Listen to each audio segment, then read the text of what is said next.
Amén. Gloria a Dios. Pues bueno, entonces el día de hoy vamos a comenzar a hablar del libro de Segunda de Pedro. Ya vimos Primera de Pedro, ¿verdad que sí? ¿Qué le pareció Primera de Pedro? Un libro muy fuerte, ¿verdad? Un libro que nos confronta, pero nos anima a seguir en la búsqueda del Señor. Entonces vamos a seguir en Segunda de Pedro. La buena noticia es que son 3 capítulos. Entonces quiere decir que los próximos 3 domingos, empezando de hoy, vamos a estar estudiando este libro y lo vamos a cubrir prácticamente. Yo le repito, ¿verdad? Son libros llenos de doctrina. Entonces nos llevaría mucho tiempo poderlos cubrir de manera así más sistemática, pero lo que vamos a cubrir es lo más importante de este libro tan precioso de Segunda de Pedro.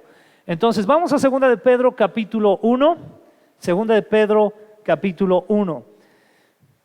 En la primera carta de Pedro, es decir, Primera de Pedro, el apóstol anima a la iglesia en medio de la persecución, de ese peligro que estaba viviendo, de ese peligro externo que estaba recibiendo. Iba a ser perseguida, estaba siendo amenazada y Pedro la anima. Amén. Y nos pusimos a pensar, incluso vimos algunos videos de la tremenda persecución que seguramente estaban recibiendo y de lo que actualmente muchos de nuestros hermanos en Cristo están recibiendo en diferentes lugares del mundo. Y hacíamos la comparación y nos dábamos cuenta de que realmente aquí pues estamos bien en ese sentido de la persecución, pero a veces desgraciadamente es tal el bienestar que estamos mal en nuestra relación íntima con el Señor, nuestra entrega para Él, porque como estamos tan cómodos, estamos tan a gusto en medio de una generación o en medio de una ciudad donde realmente no corremos peligro y se nos olvida entregarnos más al Señor. Entonces veíamos cómo en Primera de Pedro se exhorta a la iglesia, se anima a seguir adelante, no importando la persecución. Pero en Segunda de Pedro sucede algo muy interesante, porque ahora Pedro comienza a hablar acerca de los peligros internos. Interesante, ¿no? Porque la iglesia en ese tiempo no solamente estaba viviendo peligros externos de persecución, de que los querían matar, los querían despojar de sus pertenencias y otras cosas, sino que también Pedro se da cuenta que la iglesia está sufriendo peligros internos. ¿Usted cree que hay peligros internos, es decir, dentro de la iglesia? Sí los hay. De repente hay situaciones que de la misma iglesia pueden surgir y que afectan a la misma iglesia. Entonces el libro de Segunda de Pedro tiene esta connotación de esos peligros internos que pueden surgir. De esta manera vamos a estar viendo temas como por ejemplo las dudas. ¿Usted sabía que la duda afecta de manera interna a la iglesia? Cuando empezamos a dudar de la palabra, empezamos a dudar del llamado que Dios nos ha dado, empezamos a dudar de la visión que Dios ha expresado, etcétera, etcétera. Entonces comienzan a llegar dudas. También vamos a ver, por ejemplo, temas como los falsos profetas y maestros, que es una situación que también surge en ocasiones dentro de la iglesia.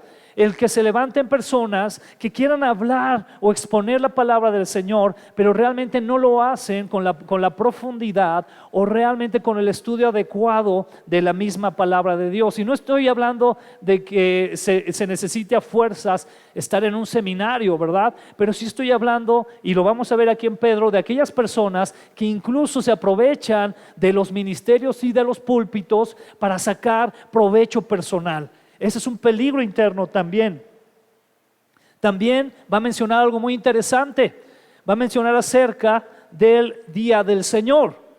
Ese es un tema que a veces hablamos poco y que yo quiero recordarle porque curiosamente desde, el día de ayer y antier, si no mal recuerdo, de diferentes maneras, y no quiero sonar místico, ¿verdad? Así como que vino un ángel y me lo dijo o alguna cosa así, no. Pero ha venido mucho a mi corazón que el Señor va a regresar, el Señor viene pronto. Y yo se lo quiero decir hoy, así como yo lo sentí en mi corazón, se lo quiero decir. Yo sé, como lo hemos predicado aquí alguna ocasión, hay diferentes posturas, ¿verdad? De cuándo viene el Señor, de cómo va a venir, de que si hay arrebatamiento o no hay arrebatamiento.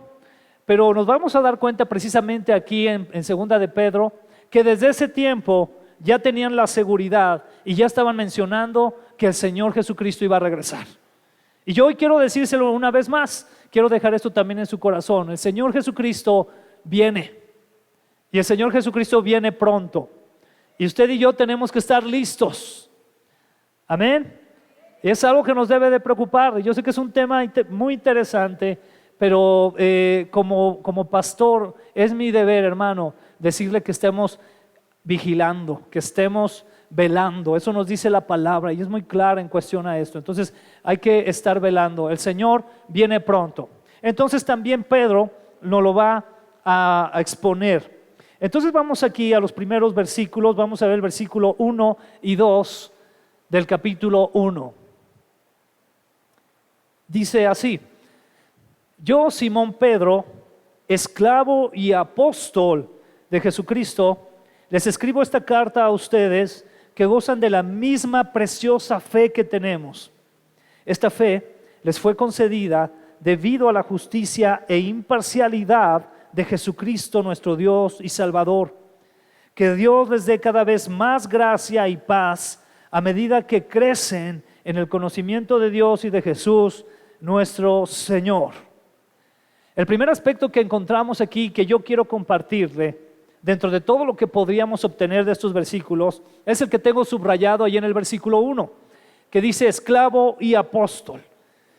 ¿Cuál es la posición que Pedro mismo está tomando de sí?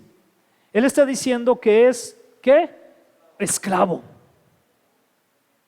¿Cuántos de aquí somos esclavos del Señor? Piénselo bien. Piénselo bien. ¿Sabe por qué? Porque se puede decir muy fácil que somos esclavos del Señor, pero a lo mejor no lo vivimos. Porque ¿qué hace un esclavo? Lo que el Señor le dice, lo que su Señor le dice. Entonces, si su Señor le dice al esclavo, ve y prepara tal cosa, ¿qué hace el esclavo? Ahorita, espéreme, Señor, es que estoy desayunando, aguánteme. Al rato lo hago. ¿Qué hace el esclavo? Hace lo que le demanda su Señor. Y en Pedro podemos ver un ejemplo de vida que él era efectivamente un esclavo del Señor por todo lo que vivió, porque se entregó completamente al Señor. Entonces él mismo, siendo quien era, se denomina esclavo y se denomina también apóstol. Hay un tema muy álgido en relación a que si todavía existe el apostolado o no, o si hay apóstoles o ya no hay apóstoles. Y hay un tema ahí teológico que se va presentando muy fuerte. Yo en mi perspectiva, porque uno de los requisitos que menciona la palabra es que tuvieron que haber sido testigos del ministerio del Señor Jesucristo. Por eso, en una postura teológica se menciona que solamente aquellos hombres que anduvieron con el Señor de manera cercana y vieron su testimonio, su ministerio, su muerte y resurrección, entonces ellos son quienes pueden ser llamados apóstoles y quienes comenzaron a edificar a la iglesia. Pero aquí le tengo una pregunta de teología para que usted se la lleve a casa. Amén. Muchos dicen que tenían que haber sido testigos del ministerio de Jesús. Y hay un apóstol más por ahí, muy mencionado en la palabra, que es el apóstol Pablo. Y si usted es muy estricto en cuestión a estos requisitos, usted se va a dar cuenta que el apóstol Pablo no los cumpliría. Él no fue testigo del ministerio del Señor. Él no fue testigo realmente de la muerte del Señor ni de su resurrección. Sin embargo, el Señor mismo se le aparece y le hace un llamado a él. Esto lo digo con mucho cuidado por lo siguiente.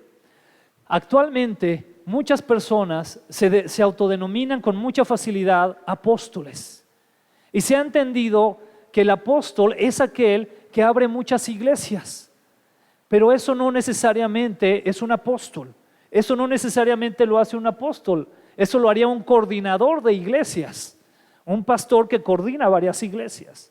Pero un verdadero apóstol, y con esto quiero dejarlo muy en claro, hermano, por los requisitos que menciona la palabra, tendría que ser aquel en que en algún momento en su vida el Señor mismo, el Señor Jesucristo, se apareciera a él y le hiciera ese llamado. Y yo he oído de casos así. Esto ya es algo muy personal. Pero yo conozco pocos realmente apóstoles en México que yo podría pensar es un apóstol. Yo les he mencionado de uno de ellos, ¿verdad? Uno de ellos es el hermano Mayer, que es un hermano por medio del cual el Señor ha permitido que se abran miles de iglesias en México. Wayne Mayer se llama. Y es impactante su testimonio porque él dice que él estando en la Segunda Guerra Mundial, en un portaaviones, el Señor con su presencia le habla directamente y le dice que lo va a enviar a México a abrir iglesias. Y él ni español hablaba. Ese para mí sería un ejemplo de un apóstol. Y ahí le va otro. ¿Quiere que le diga otro ejemplo de un apóstol? Regularmente los apóstoles, y usted lo puede ver en la palabra de Dios, en el momento que se entregaron al Señor, vivieron una vida muy austera. Se lo voy a repetir, porque desgraciadamente a veces la figura del apóstol se ha tenido incluso como para alcanzar cierto nivel o jerarquía que incluso enriquece a la misma persona. Pero si usted va a la palabra y ve la vida de Pablo, ve la vida de Pedro, como lo estamos viendo ahora, y de otros apóstoles, se va a dar cuenta que eran hombres austeros. Es más, ni siquiera realmente dependían del ministerio, trabajaban aparte. Usted ve a Pablo y se da cuenta que él hacía tiendas y que mucho tiempo incluso trabajó en una compañía de unos hermanos que le permitieron ahí desarrollar para poder tener sustento. Cuando usted ve la vida, por ejemplo, de este hermano Myers, él ya tiene ahorita más de 90 años. ¿Sabe que no tiene ni casa propia? Y por sus manos han pasado millones de dólares. Porque gracias a su ministerio se han levantado iglesias, una de ellas, de las más grandes que está en Chiapas, tiene más de 20,000 miembros. Imagínese eso. Y le preguntan al hermano y le dicen, oye hermano, pero pues tú ¿por qué nunca te hiciste de un carro, de una casa o algo, no? Y él siempre dice, no, es que yo no estoy invirtiendo aquí, yo estoy invirtiendo allá. Allá sí voy a pedir mi recompensa, pero aquí todo lo que esté aquí se va a quedar aquí, se va a pudrir. Él así dice. Son hombres fuertes de convicción radicales. A lo mejor muchos de nosotros simplemente no pensamos o pensaríamos así. ¿Está de acuerdo? ¿Verdad que sí? Pero ese es el perfil de un apóstol. ¿Se da cuenta que es algo ya como palabras mayores? No es solamente tener un super traje y una super corbata y decir que eres un apóstol. Lo digo con mucho cuidado, sí, sino que va más allá. ¿Seguimos aquí? Pero entonces Pedro dice que él es no solo apóstol, sino que inicia diciendo que es un esclavo del Señor. Y enseguida Pedro de esta manera menciona que ha aprendido todo lo que él ha recibido por medio del Señor Jesucristo. Lo voy a repetir. Dice ahí, esta fe les fue concedida debido a la justicia e imparcialidad de Jesucristo nuestro Señor y Dios. Y en el versículo 2, que Dios les dé cada vez más gracia y paz a medida que crecen en el conocimiento de Dios y de Jesús nuestro Señor. Pedro mismo había aprendido esto directamente del Señor Jesucristo. Y aquí hay una enseñanza muy fuerte, porque la pregunta que podríamos hacernos es la siguiente: ¿cuántos de aquí, hermanos, en medio de esta generación en la que vivimos, deseamos paz y gracia? ¿Cuántos de aquí deseamos paz y gracia? Amén, yo sí lo deseo, porque la situación está cada vez más terrible. Basta con ver las noticias, basta con prenderle o ver el internet y que nos digan que para el 2030 ya no va a haber vuelta para atrás en las cuestiones climáticas. ¿No le preocupa eso? Porque si ahorita sale y le quema el sol, imagínense en 5 años más, ¿qué va a suceder? Necesitamos gracia y paz por parte del Señor. Pero entonces aquí Pedro dice que esa gracia y paz sea concedida o sea dada por Dios a medida que crecen ¿en qué? En el conocimiento de Dios. Queremos a veces la gracia y la paz de Dios sin conocer al que la da. Eso es imposible. Y Pedro aquí nos insta, nos exhorta a que si queremos tener más gracia, a que si queremos tener más paz por parte de Dios, debemos de conocerle más, debemos de crecer más en Él, en el conocimiento. ¿Sabe que una persona que conoce más y más a Dios va a tener cada vez entonces más y más paz? Sí, hermano, se lo aseguro. Ahora, este conocimiento del que nos está hablando aquí la palabra, más allá de que usted estudie una licenciatura en teología, una maestría en divinidad, lo que usted quiera, habla acerca de una relación íntima con Él, una intimidad con el Señor. El Señor nos habla a diferentes partes de la Escritura y nos dice: no quiero tus sacrificios, quiero que me conozcas. Y conocer al Señor implica eso, tener esa intimidad con Él, orar a Él, buscar su rostro, buscar en la palabra, buscar obedecerle, intimar cada vez más y más con Él. Y entre más le conozca, entre más crezca usted en Él, más gracia y más paz va a venir sobre su vida. Eso es lógico. Por eso Pedro lo dice con tanta facilidad. ¿Sabe por qué? Porque Pedro había vivido cosas muy terribles. Por allí dicen los teólogos que cuando Pedro llegaba a una ciudad, lo primero que preguntaba era: oye, ¿me puedes platicar un poquito cómo son las cárceles de aquí? Él no llegaba preguntando: oye, ¿y cuál hotel es el mejor en el que me puedo hospedar para estar más a gusto de lo que predico? Él preguntaba por las cárceles. ¿Sabe por qué? Porque ya casi tenía por seguro que ahí iba a llegar. Y no lo hacía así como por temor, ¿no? Sino como por irse preparando, no sé. Imagínense qué situación, pero Pedro vivía en paz. Tenía la gracia de Dios porque había conocido a Cristo Jesús. Había conocido a aquel a quien incluso había negado. Qué tremendo. Entonces, si usted y yo queremos tener más gracia y paz del Señor, tenemos que conocerle más para que de la misma medida crezca eso en nuestra vida. Conocer más a Dios, entonces extendernos más en su gracia y en su paz. ¿Cuántos dicen amén? Dice la palabra de Dios en Mateo capítulo 20, 28. Dice así: pues ni aun el Hijo del Hombre vino para que le sirvan, sino para servir a otros y para dar su vida en rescate por muchos. Y aquí nos está hablando de esto porque la connotación que tenemos del versículo 1 y 2 es precisamente de ser un esclavo, un servidor del Señor, que a través de la justicia del Señor Jesucristo, del conocimiento que Él nos da y de la gracia y paz que Él nos da, nos debe de llevar ¿a qué? A servir al Señor. Pedro es de lo que está hablando. Les está diciendo ahí que ahora lo que tenemos que hacer es servir al Señor. Y entonces el Señor Jesucristo aquí en Mateo, Él nos refuerza esto en este momento, ¿no? Pues ni aun el Hijo del Hombre vino para que le sirvan, sino para servir a otros y para dar su vida en rescate por muchos. ¿Quiénes estamos listos para servir a otros? Amén. Debemos de estar listos para servir a otros. Eso es lo que el Señor nos manda. Es lo que hizo por nosotros. Entonces, creciendo en el conocimiento de Dios y el conocimiento de nuestro Señor Jesucristo, eso nos va a traer paz y gracia. Y de esa manera, hermano, vamos a tener conocimiento de Él, que es intimidad. Vamos a tener intimidad con Dios, intimidad con Jesús, porque Jesucristo, como dice la palabra, es la imagen del Dios invisible. Colosenses capítulo 1, versículo 15, nos dice lo siguiente: Cristo es la imagen visible del Dios invisible. Queda muy claro ahí, ¿verdad? ¿Cuántos de aquí queremos conocer a Dios? Porque estamos hablando de esa paz, ¿verdad? De esa paz que queremos tener, pero tenemos que conocerle. Entonces, si queremos conocer al Señor, queremos conocer a Dios, debemos de fijar nuestros ojos ¿en quién? En Cristo. Cristo es la imagen visible del Dios invisible. Él ya existía antes de que las cosas fueran creadas y es supremo sobre toda la creación. Tenemos que anhelar conocer más al Señor Jesucristo. Y esto va, hermano, una vez más con esta introducción que Pedro hace acerca del apostolado. Él dice: soy un apóstol porque conozco a Cristo, soy su esclavo. Por eso lo soy. Entonces tú puedes decir: soy un servidor aquí en la iglesia porque conozco a Cristo, soy su esclavo.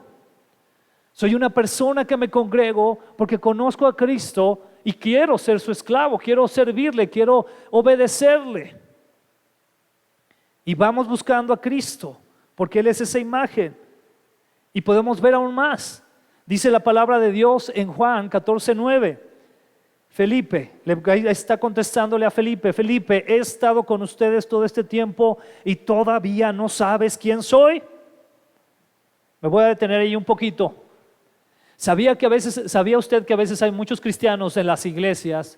Bueno, lo voy a decir de otra manera, ¿va? Simpatizantes. ¿Ok? A veces hay muchos simpatizantes dentro de la iglesia, personas que dicen: pues está padre el ambiente, es algo moralmente ético, pues está bien. simpatizantes, pero a estas alturas todavía no saben quién es Cristo. Así estaba Felipe. Jesús le dice: he estado con ustedes todo este tiempo y todavía no sabes quién soy. Los que me han visto a mí han visto al Padre. Entonces, ¿cómo me pides que les muestre al Padre? ¿Cuántos de aquí conocemos realmente a Cristo? Usted contésteselo personalmente eso. Pero si usted conoce a Cristo, usted ha visto a Dios, usted ha conocido de Dios, eso me refiero. Conoce de Dios, porque conoce a Cristo. Qué importante es entonces, ¿verdad?, enfocarnos también a los evangelios, enfocarnos con profundidad, enfocarnos a estas cartas, estas epístolas que nos hablan acerca de quién es Cristo Jesús y de lo que quiere de nosotros. Enfocarnos también al Antiguo Testamento, porque desde el libro de Génesis todo apunta a Cristo, todo está apuntando a quién es Jesús, todo está apuntando a la redención. La Biblia, hermano, no se trata del ser humano, se trata de Dios. Es sobre Él. Vamos a la Biblia, a veces hemos entendido que vamos a la Biblia para vivir mejor. Vamos a la Biblia para conocer a Dios. ¿Quién es Él? ¿Qué quiere Él de nosotros? Por eso Él nos pide que le conozcamos. Pero a veces hemos pasado muchos años y todavía no sabemos quién es Cristo Jesús. Regresemos al capítulo 1 de 2 de Pedro. De los versículos 3 al 4 nos dice lo siguiente: mediante su divino poder, Dios nos ha dado todo lo que necesitamos para llevar una vida de rectitud. Todo esto lo recibimos al llegar a conocer, una vez más dice conocer, ¿se da cuenta? Llegar a conocer a aquel que nos llamó por medio de su maravillosa gloria y excelencia. Y debido a su gloria y excelencia, nos ha dado grandes y preciosas promesas. Estas promesas hacen posible que ustedes participen de la naturaleza divina y escapen de la corrupción del mundo causada por los deseos humanos. Una vez más aparece esa palabra, conocer. ¿Será importante conocer al Señor? Es muy importante conocerle. Y enseguida nos habla de unas promesas. Nos habla de excelentes promesas. Y eso es muy importante. Ahorita vamos a ver a qué. ¿Por qué? Pero primeramente, nos sigue entonces apareciendo esta palabra conocer, que implica, hermano, que es un verbo. ¿Se da cuenta? Conocer. Siendo un verbo, es una acción. Es algo que tenemos que hacer para conocer a Dios. Usted tiene que esforzarse para conocer a Dios. Tiene que ir a la palabra. Si puede, tiene que estudiar más. Buscar doctrina sana en donde usted pueda crecer para conocerle más. Orar más al Señor para que Él se revele a su vida. Necesitamos hacer algo, accionar para conocer al Señor. El Señor nos ha llamado a conocerle, y al conocerle entonces sucede algo. Recibimos el poder para llevar una vida recta. Esa es otra de las bendiciones de conocer al Señor. Porque si usted conoce a Cristo Jesús, no solamente va a tener esa paz, sino que el Señor le va a ayudar a vivir una vida recta. Y eso es algo que con lo que a veces yo estoy un poco peleado. Porque a veces hablamos tanto de la gracia que inconscientemente le estamos dando permiso a la iglesia que haga lo que quiera. Y eso se lo digo porque me ha tocado verlo muchas veces en muchas personas. Y yo tengo un celo muy fuerte en eso. Porque el hecho de que tú vengas a Cristo no quiere decir que vas a vivir la vida que tú quieras con la excusa de que, bueno, el Señor sabe lo débil que soy y sabe cómo, pues sabe lo que hago y esto, y bueno, Señor, pero ya soy salvo, ya escribiste mi nombre desde el principio, desde antes que existiera el mundo. Cuidado con eso. Porque aquí el Señor nos dice que al conocer a Cristo, que al crecer en esa relación con Él, entonces eso nos debe ayudar a vivir una vida recta, hermano. Usted y yo debemos de ser de ejemplo. ¿Por qué cree que mataron a esos hombres de Dios? Porque vivieron una vida recta. Ellos nada les hubiera costado llegar a los concilios donde los iban a enjuiciar y decir, pues sí, soy cristiano, sí sigo a Cristo, pero no tanto, no se preocupen. Miren, si a ustedes no les gusta que predique aquí en la plaza, mejor me voy. ¿Esa era la actitud de ellos? No, ellos estuvieron firmes hasta el fin, porque sabían que era lo recto delante del Señor. Entonces, al llamarnos el Señor a conocerle, a intimar con Él, al realizar acciones, acciones que nos ayuden a crecer en Él. Eso nos lleva a tener una vida recta, a buscarla. Obviamente, no somos perfectos, ya lo sabemos, pero eso no nos debe de excusar, hermanos. No nos debe de excusar decir, bueno, pues le coqueteo un poco al mundo, no pasa nada. Sí pasa. Yo le quiero decir, ya es mi responsabilidad decírselo, sí pasa, y a veces pasa mucho. Porque por eso a veces se destruyen familias, por eso a veces muchos caen en situaciones de depresión y de ansiedad, por eso a veces muchos caen incluso hasta en ideas de suicidarse, ideaciones suicidas, cosas así. ¿Por qué? Porque no hay una vida recta.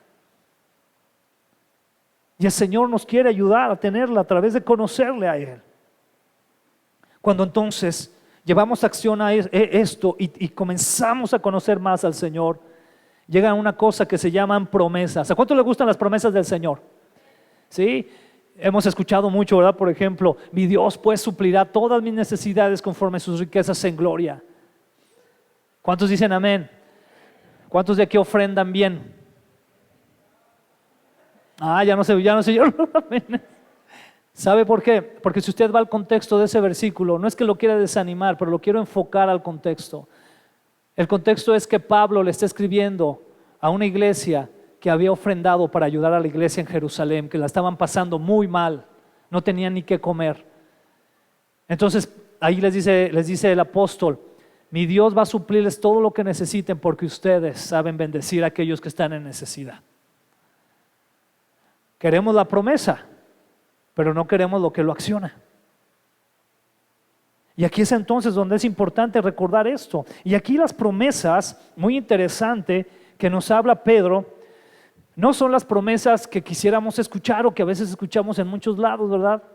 Vas a ser el hombre más exitoso de la vida. Yo no sé si pusiéramos una imagen de Pedro siendo crucificado de cabeza o de Pablo a punto de ser degollado, ¿verdad? Con una espada. Yo no sé si al final de una plática sobre motivación personal y ¿cómo se dice? Y éxito, podríamos poner esas imágenes y tuvieron éxito. Yo creo que se nos iría la gente, ¿no? Que van a buscando eso. Pero yo tengo una noticia. Para Dios tuvieron éxito. Pero es diferente entonces, ¿verdad? Entonces, ¿de qué promesas nos habla aquí? Dice, estas promesas hacen posible que ustedes participen de la naturaleza divina. Esa es la promesa. No es que vas a tener un mejor carro, no es que vas a tener una mejor casa, no es que vas a tener grandes terrenos. Ya se los he dicho, hermanos, con mucho amor. Eso lo va a tener si usted chambea y le echa ganas. No dudo que lo vaya a tener. Pero aquí estas promesas dicen que van a hacer posible que participemos de la naturaleza divina y que escapemos de la corrupción del mundo causada por los deseos humanos. ¿Cuántos anhelan esa promesa de Dios? Que a veces nos persiguen los deseos humanos. A mí me persiguen deseos humanos día a día.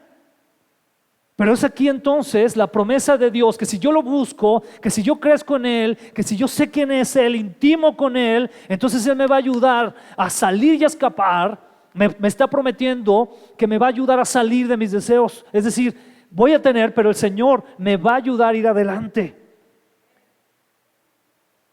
Dice aquí que escapen de la corrupción del mundo causada por los deseos humanos. ¿Vivimos en un mundo corrupto? Definitivamente.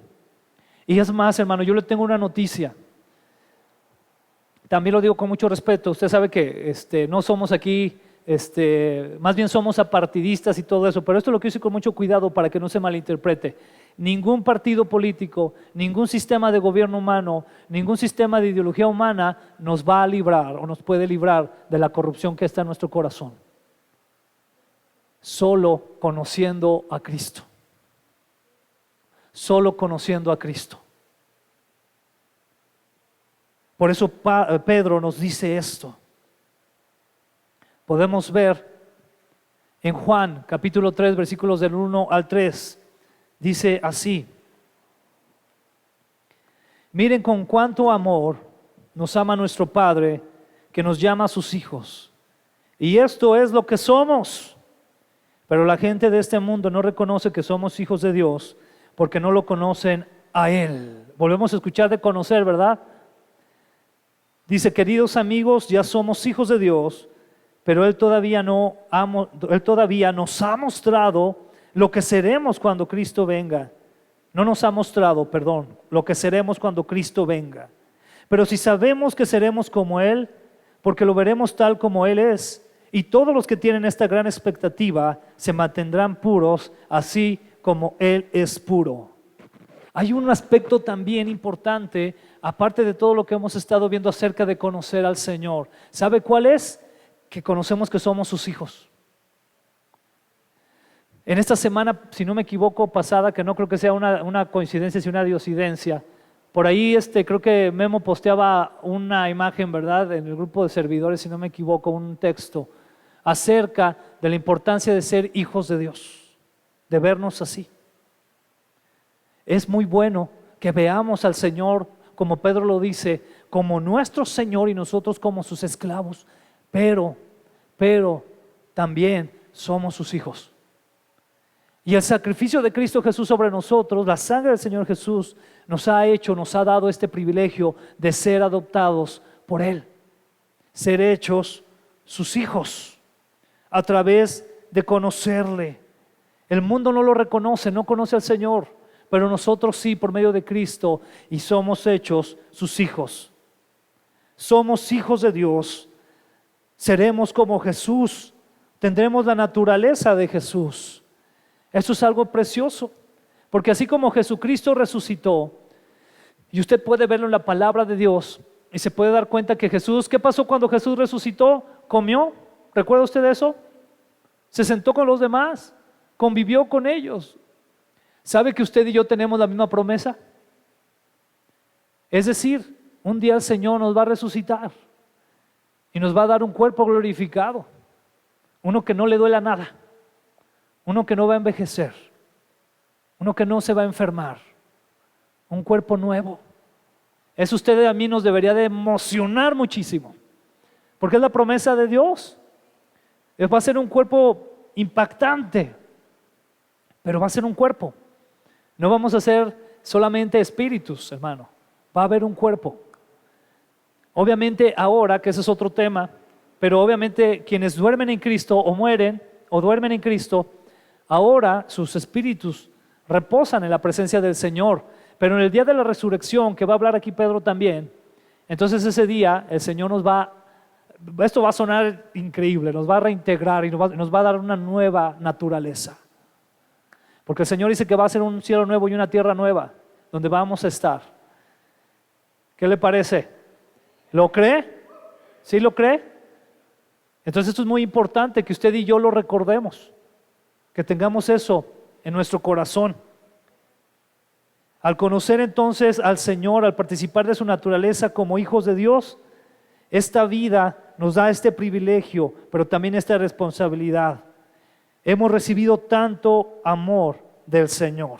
Antes de ir al siguiente ejemplo, me parece que la hermana Mirna quiere leer un versículo o algo, ¿sí, hermana?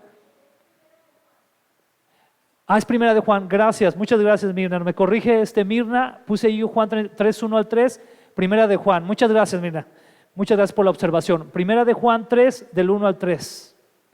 Y regresando a esta connotación de ser hijos, yo quiero preguntarles, ¿cuántos de aquí que tenemos hijos, cuántos amamos a nuestros hijos? Los amamos, ¿verdad que sí? Son algo muy especial para nosotros, nos llena nuestro corazón. Y yo quiero que tú puedas comprender específicamente quienes son papás. Los que no son papás, que aquí hay varios que obviamente no son papás ni mamás, pues sí, griten, pero no pueden entender esto, ¿verdad? ¿Por qué? Porque solamente siendo papá lo puedes comprender. Yo recuerdo cuando nació Dariel, yo se lo digo honestamente, y yo comprendí, pude comprender un poco más otro nivel del amor de Dios como padre. Yo se los he platicado y se los digo con mucho respeto y con mucho amor, amén hermano. Pero yo les he platicado que en mi vida, dentro de muchas otras cosas, ha habido dos momentos muy bonitos en mi vida donde yo he entendido un poco más del amor de Dios. El primero fue en mi luna de miel. Están todos muy serios, ¿verdad? Quedaron todos muy serios. Sí, yo entendí otro nivel del amor de Dios, hermano. Al amar a mi esposa entendí otro nivel del amor de Dios. ¿Sabe usted que no es casualidad que la Biblia hable tanto del esposo y la esposa, del esposo y la novia? Porque es una figura divina. El diablo se ha encargado de ensuciar ese tipo de cosas, de temas, pero es algo que glorifica al Señor. Después comprendí otro nivel del amor de Dios cuando vi salir la cabeza de Dariel del vientre de Azucena, que fue cesárea, y vi que salió su cabeza. ¡Wow! Fue impresionante. Y a la vez yo no cabía en mi corazón. Yo quiero decirles, papás y mamás, así como amamos a nuestros hijos, Dios nos ama, pero mejorado y perfeccionado, quién sabe cuántas veces más. ¿Cuántos le dan gloria a Dios? Así nos ama. Los jóvenes no digan amén porque todavía no lo saben. No se crean. Pero así nos ama el Señor. ¡Qué tremendo! Porque usted y yo la regamos con nuestros hijos, ¿sí o no? A veces le damos una nalgada que no merecía. A veces lo regañamos de manera injusta. O a veces le damos dulces que no deberíamos de darle porque en vez de beneficiarlo le estamos perjudicando. Y aún así los amamos, ¿verdad? Pero el amor de Dios para nosotros no hace esas cosas. Te da lo mejor que ocupas. Te corrige justamente. Te dirige de manera sabia y sabe hacia dónde te quiere llevar. ¿Habrá otro amor mejor que ese? Por eso, usted y yo, los que somos papás y mamás, debemos de alegrarnos de que tenemos un Padre. Y vaya platicándole a sus hijos y a los jóvenes, y cuando sean papás, chicos, cuando sean mamás, lo entenderán. Verán qué amor tan grande tenemos en el Señor. ¿Cuántos dan gloria a Dios? Muy bien, vamos a continuar, hermanos. Versículo 5, ¿verdad? De ahí segunda de Pedro, perdón. Dice así: en vista de todo esto, viene aquí una palabra muy interesante. Quiero que repita después de mí: esfuércense al máximo por responder a las promesas de Dios, complementando su fe con una abundante provisión de excelencia moral, la excelencia moral con conocimiento, el conocimiento con control propio, el control propio con perseverancia, la perseverancia con sumisión a Dios, la sumisión a Dios con afecto fraternal y el afecto fraternal con amor por todos. Qué tremendo, ¿no? Nos pide aquí Pedro, le pide a la iglesia, y esto va hacia nosotros también, que nos esforcemos. Entonces, si es necesaria una vida de esforzarnos en Cristo.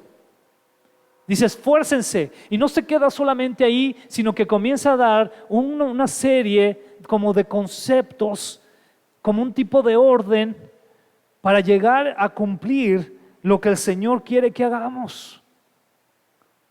Y entonces ahí nos pide un esfuerzo o diligencia a responder a las promesas de Dios. Es decir, el Señor te dice, yo te prometo que vas a tener paz, que vas a tener gracia, te prometo que vas a tener las fuerzas para vivir una vida recta y para vencer los deseos corruptos del mundo. Es lo que dice aquí Pedro. Pero te dice, esfuérzate de esta manera. ¿De qué manera? Nos pide excelencia moral. ¿Cuántos dicen amén? ¿Sabe qué habla, a qué se refiere con excelencia moral? A hacer lo que es correcto. Eso es, hacer lo que es correcto. Y cada uno de nosotros sabemos, porque el Espíritu Santo nos habla a hacer lo que es correcto. No podemos fingir que no lo sabemos. Esa excelencia moral debe de ir también de la mano de conocimiento, de entender al Señor, de entender su palabra, de conocerle más. Es también un conocimiento que entonces, como estamos esforzándonos por hacer lo que es correcto, por conocer cómo debemos de reaccionar, de vivir, entonces eso nos va a llevar ¿a qué? A tener que, hermano, dominio propio. ¿Cuántos batallamos con dominio propio? Yo creo que muchos, ¿verdad? Porque a veces nos falta eso, esforzarnos, ser más diligentes, a tener esa excelencia moral, a tener ese conocimiento de la palabra que nos lleva a tener un dominio propio. Y el dominio propio no se debe de quedar allí, sino que debe de ser perseverante. Debemos de perseverar. Eso es algo muy importante, la perseverancia, constantes en nuestra fe, constantes en nuestros hábitos en Cristo, nuestros hábitos de gracia. En los miércoles del año pasado estuvimos viendo este tema, ¿verdad? De David Glenn, de hábitos de gracia. Varios lo recuerdan de aquí. Y que básicamente se enfocan en la cuestión de ir a la Escritura, en la cuestión de orar, de hablar con Dios y de escuchar lo que Él nos está diciendo. Son hábitos que debemos de tener, no de vez en cuando, sino siempre. Y eso nos lleva a la sumisión a Dios, ser sumisos a Él. A veces, ¿sabe qué queremos a veces, hermanos? A veces queremos que Dios sea sumiso a nosotros. Dios, yo quiero que hagas esto. Pues tú eres Dios, tienes que hacerlo. ¿Por qué? Él es Dios, Él es Señor, Él es soberano, hermanos. Deberíamos eso de comprenderlo de una manera muy clara. Debemos ser sumisos al Señor. Y aquí va llegando un nivel precioso. ¿Está listo para esto? Cuando usted y yo estamos esforzándonos y siendo diligentes a cumplir estas partes, nos lleva entonces a tener afecto fraternal. Yo sé y le doy gloria a Dios porque en la iglesia el Señor poco a poco nos está ayudando a amarnos unos a otros. Pero quiere que le diga algo también con mucho amor, hermano. Nos hace falta amarnos más. Nos hace falta amarnos más. Estar más preocupados por qué necesidades tiene alguien, cómo puedo ayudar a tal persona. Y atención, estoy hablando de un amor que no estoy pensando en mí, a ver qué obtengo.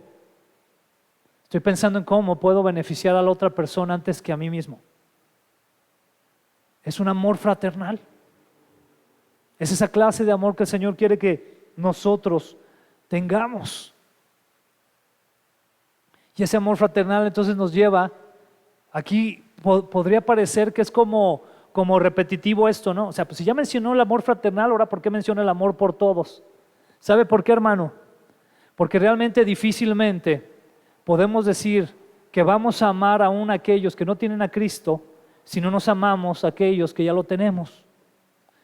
Entonces, cuando tenemos el amor fraternal, que es el amor que tenemos entre los que somos hermanos en la fe, eso va a desbordar amor por aquellos que ni siquiera tienen a Cristo, pero que están pasando necesidades. Pero ¿por dónde debemos de empezar, hermano? Por la casa. Por la casa. Y por la casa también me refiero literalmente, empiece por su hogar. Porque entonces también si no amamos lo suficiente a nuestra esposa, a nuestros hijos, pero aquí en la iglesia amamos a todo mundo, algo anda mal. No es el orden de Dios. Ese no es el orden de Dios. Amas tu casa porque, de hecho, en algún momento en este año vamos a hablar acerca del ministerio de los puritanos. Eso fue un ministerio tremendo. Fue un movimiento cuando llegaron que viene desde Inglaterra y cuando llegaron a habitar también los primeros habitantes de los Estados Unidos. Y venía un grupo muy fuerte que amaban mucho al Señor y buscaban la palabra profundamente, que eran los puritanos. ¿Cuántos varones hay aquí? Levantemos la mano. ¿Sabe qué dice una de las premisas de los puritanos? Que cada varón debemos de ser pastor. ¿Cuántos quieren ser pastores? Dice, cada varón debe ser pastor de su casa. Ellos no andaban viendo a ver si eran pastores de una iglesia. Claro que lo sabía, había algunos, pero la premisa era que tenían que ser pastores de su casa. ¿Y saben cómo lo llevaban a cabo? Tenían una reunión en su casa de estudio y de adoración. Decían, el miércoles en vez de irnos al 2x1 al cine, vamos a tener nuestra reunión. Y ya muchos me vieron feo, más de los jóvenes, ¿verdad? Decían, vamos mejor a reunirnos y vamos a adorar al Señor. Pero ¿sabe quién convocaba? No convocaban las hermanas, porque las hermanas siempre están ahí. Vamos a orar. Madres que oran, ¡qué vergüenza! Y esto lo digo para el video, si nos están viendo, deberían ser padres que oran. Y está bien que oren, hermanas, no digo que no oren, ¿verdad? Que gloria a Dios que están orando. Pero deberíamos ser padres que oran. Deberíamos de ser nosotros. Y sé que vamos hacia eso, con la ayuda del Señor. Amén. Hasta que ya no tengan que venir las hermanas a esta reunión y ya no, nos quedemos nada más nosotros. Es muy importante tomar esa posición. Amén. Entonces vamos a tener amor por todos como el último nivel de todo esto. Vamos a continuar. Dice así entonces también la palabra. Versículo, ayúdenme, me quedé en el versículo, en el 8, amén, muchas gracias. Dice el versículo 8, cuanto más crezcan de esta manera, ya vimos de qué manera tenemos que crecer, ¿verdad? ¿Sí? Dice, más productivos y útiles serán en el conocimiento de nuestro Señor Jesucristo. Pero los que no llegan a desarrollarse de esta forma son cortos de vista o ciegos y olvidan que fueron limpiados de sus pecados pasados. Está tremendo, ¿verdad? Porque entonces es caer en esa posición de decir, ya soy limpio, ya soy rescatado por Cristo, ya no me esfuerzo en nada más, sino que gozo de los deleites de la gracia.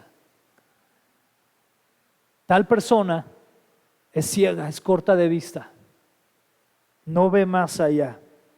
Y lo peor aún es que se olvidan de que fueron limpiados de sus pecados pasados.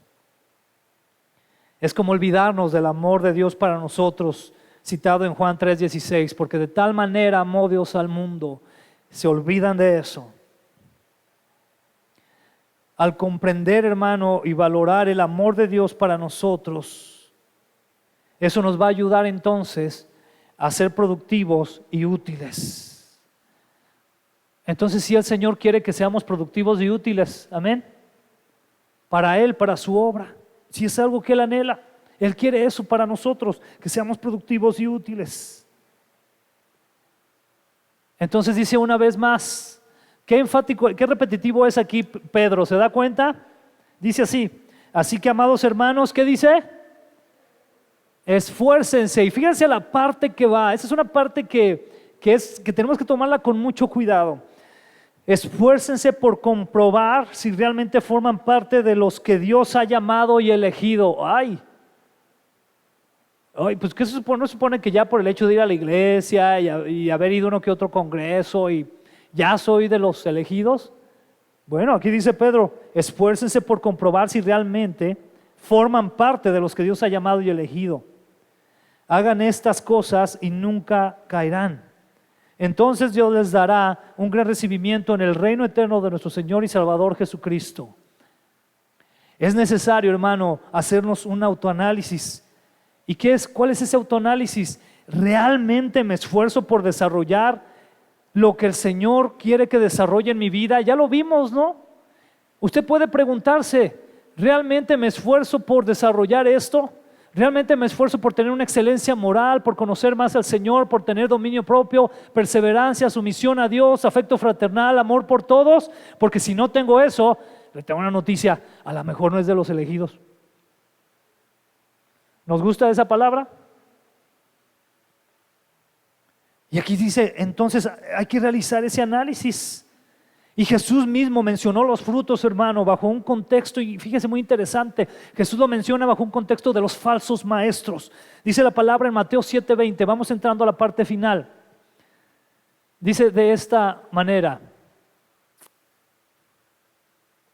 así es, de la misma manera que puedes identificar un árbol por su fruto, puedes identificar a la gente, ¿por qué? Dígalo fuerte, ¿por qué? Ah, caray, entonces sí tienen que ver, ¿verdad? Porque qué fácil es decir, yo ya vine a Cristo, ya me transformó, me limpió y me rescató y soy un pecadorzote, pues ya me limpió. No, hay acciones ahí, hay acciones. Y esto lo dijo Jesús, lo dijo el Señor Jesucristo, puedes identificar por sus acciones. Y repito, este versículo está hablando en el contexto de los falsos maestros y falsos profetas, porque iba a llegar gente que iba a predicar otro tipo de cosas muy diferentes a esto, a lo que es la gracia. Y entonces el Señor les decía, ¿cómo van a saber ustedes si esa persona realmente les está hablando palabra de Dios? Por su vida. ¿Cómo son? ¿Cómo viven? Dice 2 Corintios 13:5, examínense para saber si su fe es genuina. Pruébense a sí mismos, sin duda saben que Jesucristo está entre ustedes. De no ser así, ustedes han reprobado el examen de la fe genuina. Entonces sí tenemos que examinarnos y tomar como un examen, ¿verdad que sí? Es importante eso, hermanos, para cada uno de nosotros. Es importante, porque si no, entonces hemos reprobado esa fe. Ya casi los últimos versículos del capítulo 1 de segunda de Pedro. Dice así: por lo tanto, siempre les recordaré todas estas cosas, aun cuando ya las saben y están firmes en la verdad que les enseño, y es justo que deba seguir recordándoselas mientras viva. Pues nuestro Señor Jesucristo me ha mostrado que pronto tendré que partir de esta vida terrenal. Así que me esforzaré por asegurarme de que siempre recuerden estas cosas después de que me haya ido. Qué preocupación tan tremenda, tan profunda de Pedro, ¿se da cuenta? Y específicamente, hermanos, para todos aquellos que sirven en alguna área de la iglesia, que son cabeza de algún ministerio o que en algún momento van a servir, aquí Pedro nos deja un ejemplo muy padre. Dice que él está recordando la palabra de verdad, enseñándola, enfatizándola constantemente. ¿Cuál es nuestro trabajo? Decirlo y volverlo a decir, y volverlo a decir, y volverlo a recordar, y volverlo a recordar. ¿Por qué? Porque así somos, se nos olvidan las cosas. Tenemos que estarlo recordando constantemente. Y es un ejemplo de ministerio de Pedro en este caso. Dice el versículo 16, pues no estábamos inventando cuentos ingeniosos cuando les hablamos de la poderosa venida de nuestro Señor Jesucristo. Nosotros vimos un majestuoso esplendor con nuestros propios ojos, cuando Él recibió honor y gloria de parte de Dios Padre. La voz de la majestuosa gloria de Dios le dijo: este es mi Hijo muy amado, quien me da gran gozo. Nosotros mismos oímos aquella voz del cielo cuando estuvimos con Él en el monte santo. Vemos aquí la utilidad, hermano, del testimonio. Este es un ejemplo muy claro acerca de lo que hace el testimonio. Pedro le está diciendo a los demás: nosotros vimos la gloriosa partida del Señor Jesucristo, el ministerio poderoso de Él, lo que Él hizo, cómo Dios mismo lo afirma y le dice: este es mi Hijo amado. Fuimos testigos de eso. Entonces aquí yo le quiero dar una tarea. ¿Cuántos de aquí cuando compartimos de Cristo nos gusta hablar de nuestro testimonio? A muchos, ¿no? Pero yo le quiero decir algo. Cuando hable del testimonio, no hable tanto de usted, hable más de Cristo. Y aquí es lo que hace Pedro. Pedro dice: yo te puedo decir que vi lo que hizo Él. Lo que hizo conmigo me transformó, pero vi lo que hizo Él, cómo Dios está afirmando que Él es el Hijo de Dios, cómo Dios está dándole gloria, etcétera, etcétera. Hable de su testimonio, está bien, pero no se la pase hablando de usted, hable de Cristo. Mencione lo menos que pueda de usted y mencione más quién es Cristo, porque eso tiene poder. Finalmente, versículo 19. Debido a esa experiencia, a la experiencia que está hablando que tuvieron de ser testigos de quién era Cristo Jesús, dice: debido a esa experiencia, ahora confiamos aún más en el mensaje que proclamaron los profetas. Ustedes deben prestar mucha atención a lo que ellos escribieron, porque sus palabras son como una lámpara que brilla en un lugar oscuro hasta que el día amanezca. Y Cristo, la estrella de la mañana, brilla en el corazón de ustedes. Sobre todo, tienen que entender que ninguna profecía de las Escrituras jamás surgió de la comprensión personal de los profetas, ni por iniciativa humana. Al contrario, fue el Espíritu Santo quien impulsó a los profetas y ellos hablaron de parte de Dios. En la palabra, en las Escrituras, tenemos el logos del Señor, la palabra completa, la profecía completa. Tenemos esta palabra profética que nos guía y apunta hacia Jesús, nuestro Señor y Salvador. Es la palabra profética, y esa palabra que recibieron no fue dada por hombres, sino que fue dada por revelación del Espíritu Santo. Tan así que le hablaron profetas que no tenían, que fueron esclavos, y le hablaron profetas que fueron eminencias, que le hablaron profetas que eran pobres, y que le hablaron profetas que tenían un alto nivel social. Era palabra de Dios. El Espíritu Santo entonces, hermanos, nos ayuda para comprender esta palabra y llevarla a nuestra mente en todo tiempo. Al conocer la Escritura y ser testigos de manera personal del poder de Dios en nuestras vidas como nuestro Padre Celestial, eso nos deja el amor de Dios y nos permite amarnos unos a otros. Y eso nos permite esforzarnos día a día a agradar a nuestro Señor Jesucristo. Eso es lo que nos dice Pedro en este primer capítulo. Eso es lo que nos enseña.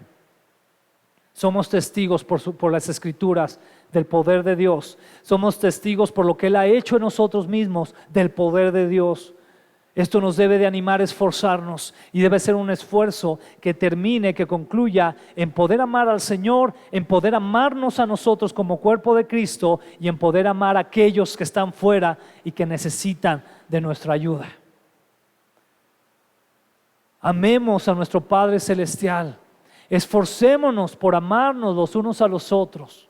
Demos fruto que sea de bendición a nuestros hermanos y a nuestro prójimo. ¿Cuántos dicen amén? Amén. Vamos a ponernos de pie y vamos a orar al Señor. Gracias, Señor. Gracias te damos por tu palabra. Señor, te damos gracias por esta palabra que nos habla de nuestro accionar como iglesia, Señor, de aquellas cosas que de manera interna debemos de cuidar y debemos de hacer. Padre, te pedimos que nos ayudes a comprender que esta salvación tan grande que tú nos has dado no es solamente para decir y presumir que hemos sido salvos, sino para esforzarnos en vivir una vida que te agrade a ti y que bendiga a los demás.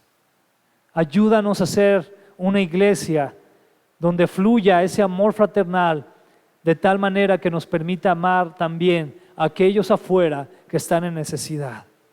Ayúdanos a examinarnos a nosotros mismos para ser honestos.